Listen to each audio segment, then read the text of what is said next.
My presentation today is a very, very long title. It's about engineering agent-based models. I will share my insight in how I design agents, basically. And I want to start with telling you my worldview of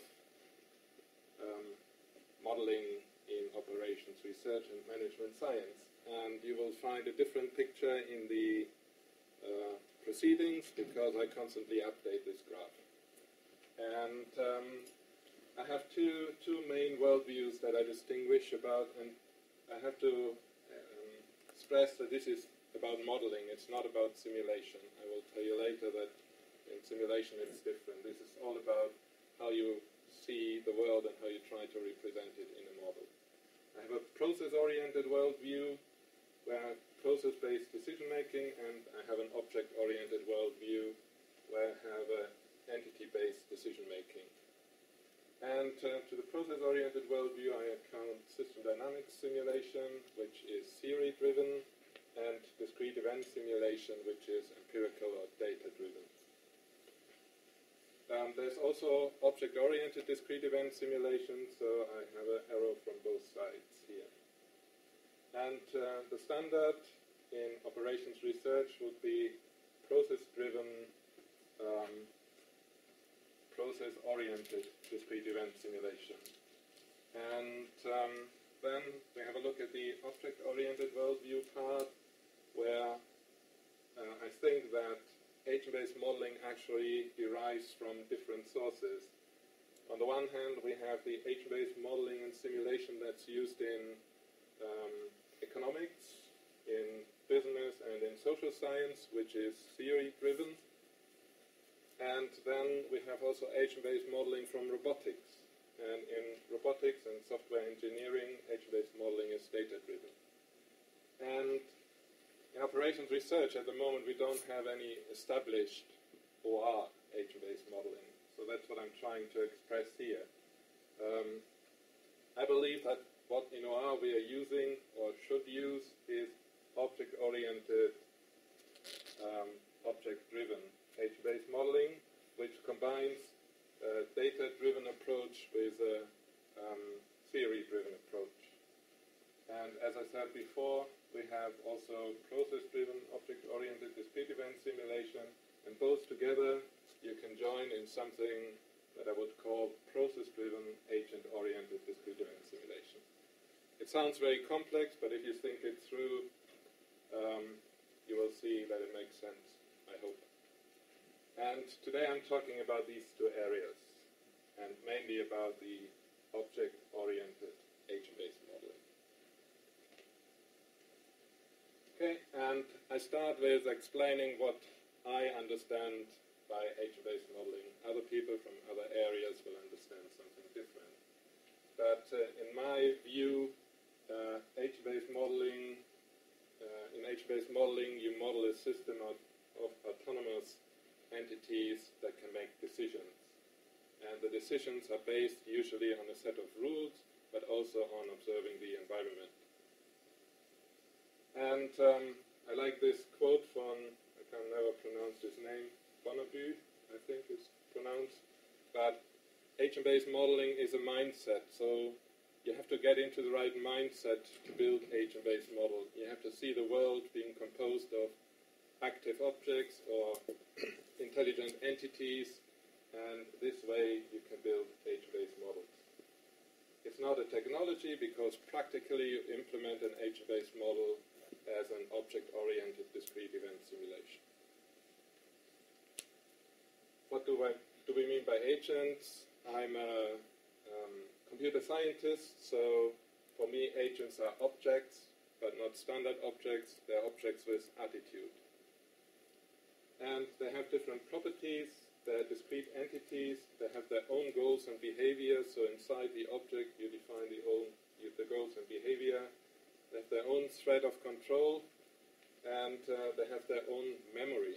Actually, they can remember. They have some reserved space in memory where they store their experiences. They can make autonomous decisions, so you give them some rules, and you use some stochasticity, and that allows them to make different decisions in different situations. They're capable to adapt, so they can learn from experience they had before, and they're capable of modifying their behavior. So this is, for me, in an abstract way, what I understand by agents. And one of the key things about agents is that they can be proactive.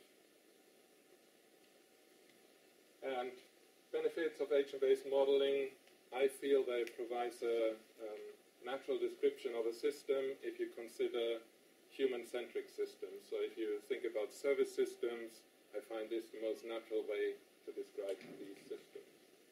And agent-based modeling also allows you to capture some emergent phenomena. And as not everyone knows what emergence is about, emergence, there's a very nice quote from Aristotle, who said the whole is more than the sum of its parts. So if you put agents together, you model something at a micro level, but at a macro level there will be some patterns arising about the behavior overall. That's the idea of emergence. And one example that's always given is traffic jam dynamics. So sometimes there is no reason that a traffic jam occurs, but the individual entities interact with each other, and based on that, at the macro level, you have a traffic jam occurring, and that's what's called emergence.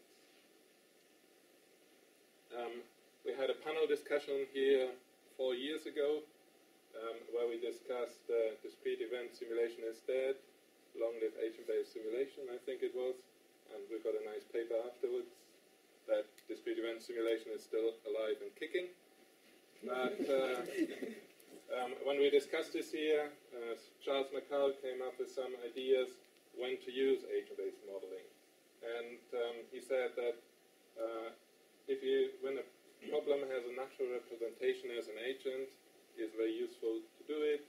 When you want to model dynamic relationships, it's very useful to use the agent-based modeling. When you have to represent some spatially or geospatial aspects, it's very useful to use agents. And when the elements, the entities that you want to model, learn or adapt. And and the last one is if you want to model strategic behavior, also very useful to use agent-based modeling.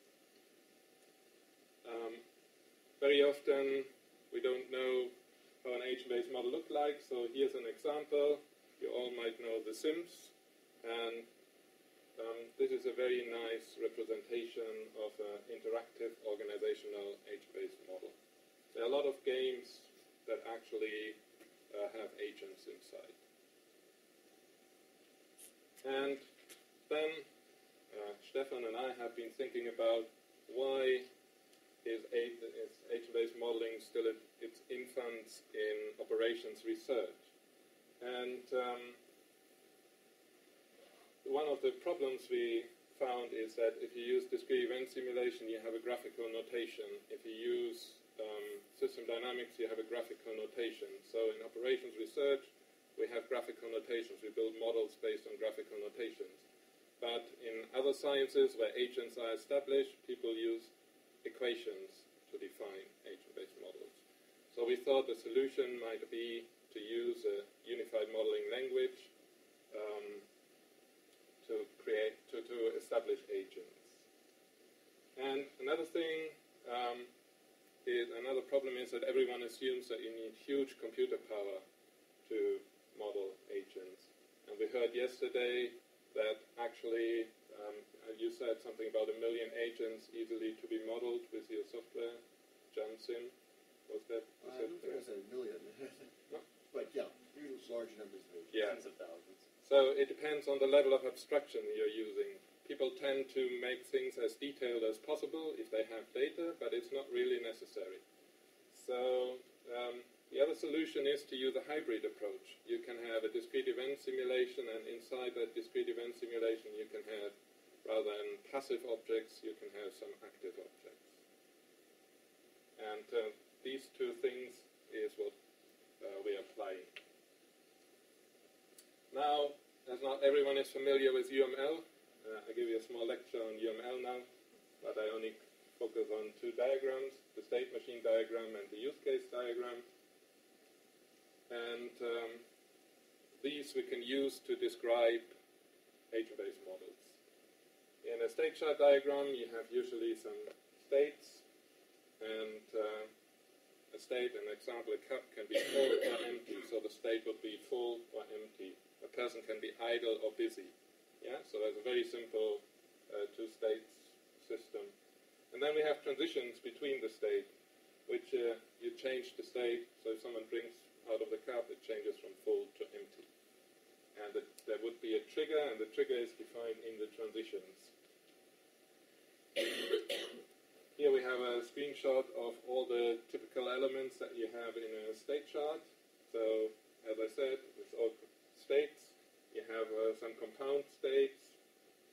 I will give you an example in a minute. You have some branches, and you have a final state if you want to get rid of your agent. And every state chart has an entry point, so you know where you start the actions. Here's a very simple example from AnyLogic, which shows you it's a simple agent here that changes the color.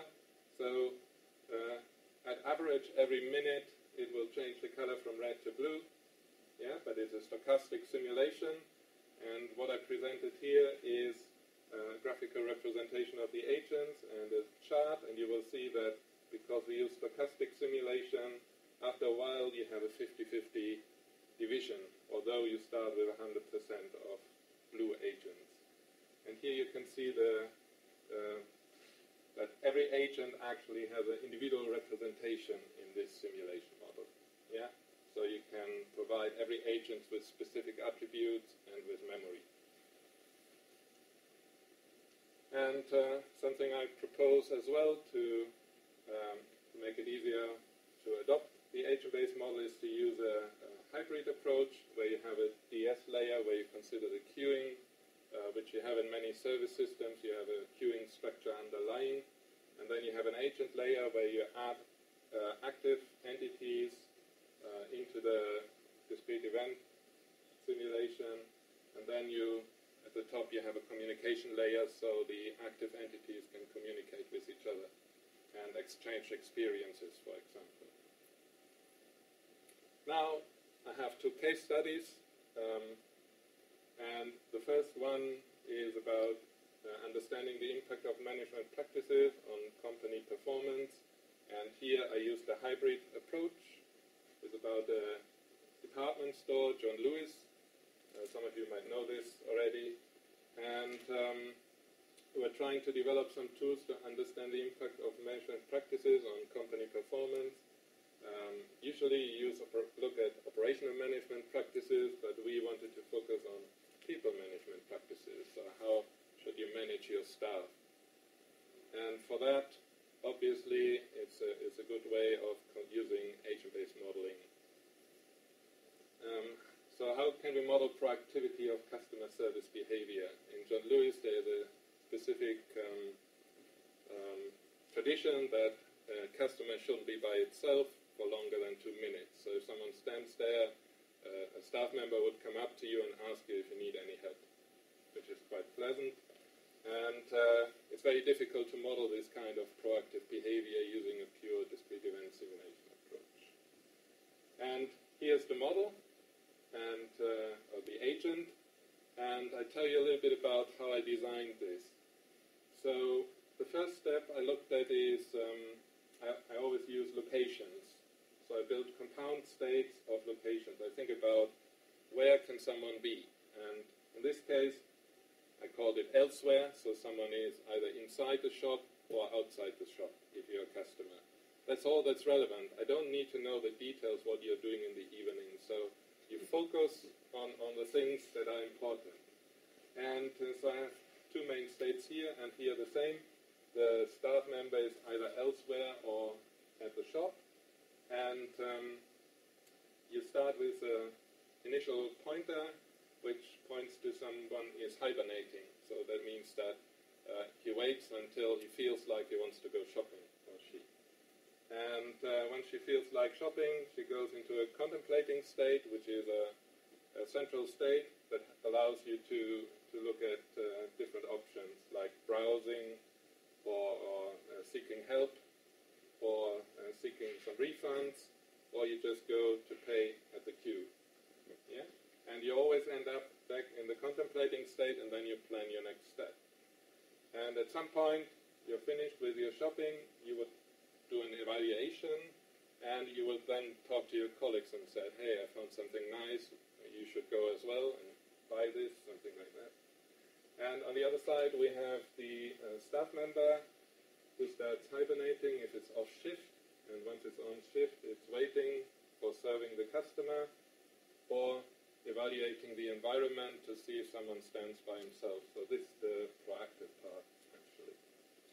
And then I also provided a use case diagram, which I find very useful to draft my model in the beginning, which just has a customer and the staff member, and sees the system from a user's perspective, what you want to do. So a customer would want help, want a refund, want to buy, and staff member would provide some service to the customer. So it's a very simple way of describing, summarizing the whole.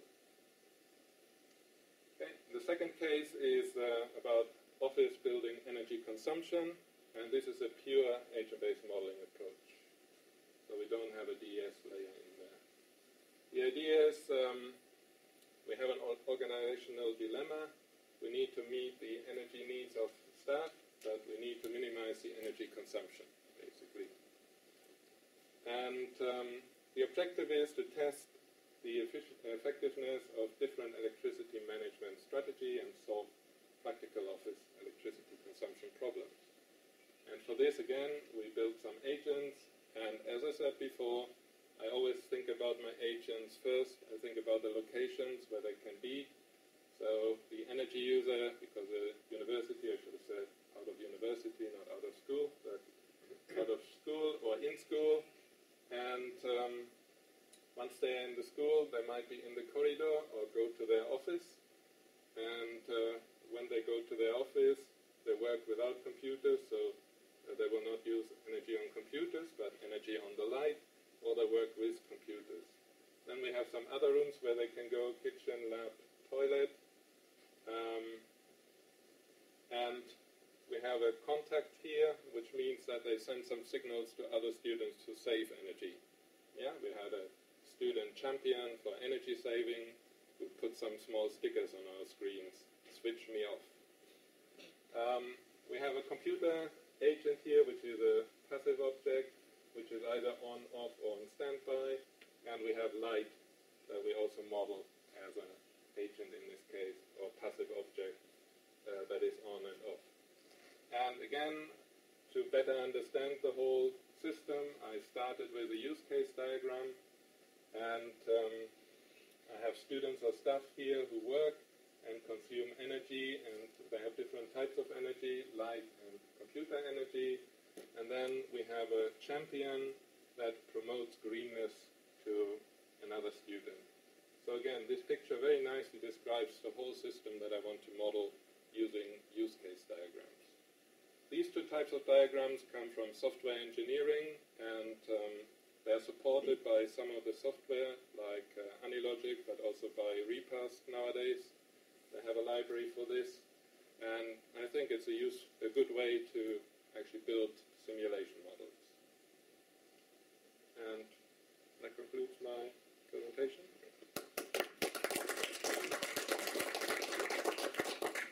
Any questions?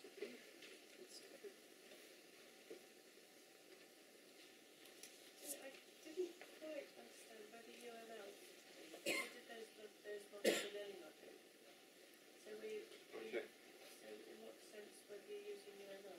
So this is not in Anilogic. Oh, sorry. This is UML. Okay. A state chart Anilogic uses state machines, which are very close to state charts. Anilogic uses state charts which are very close to state machine diagrams in UML. And also the use case diagram here in the bottom is a UML standard. So those two are the UMLs. This is only the model. I haven't programmed it. This is only my drawing, how I actually model, prepare my programming, and then I would go and put the elements together in the software. Yeah? Another question? What is the difference between UML for object-oriented and for agent-based simulation? Because I have no knowledge in computer science and UML stuff, but I didn't see any interaction or rules which is obvious from that diagram. Okay.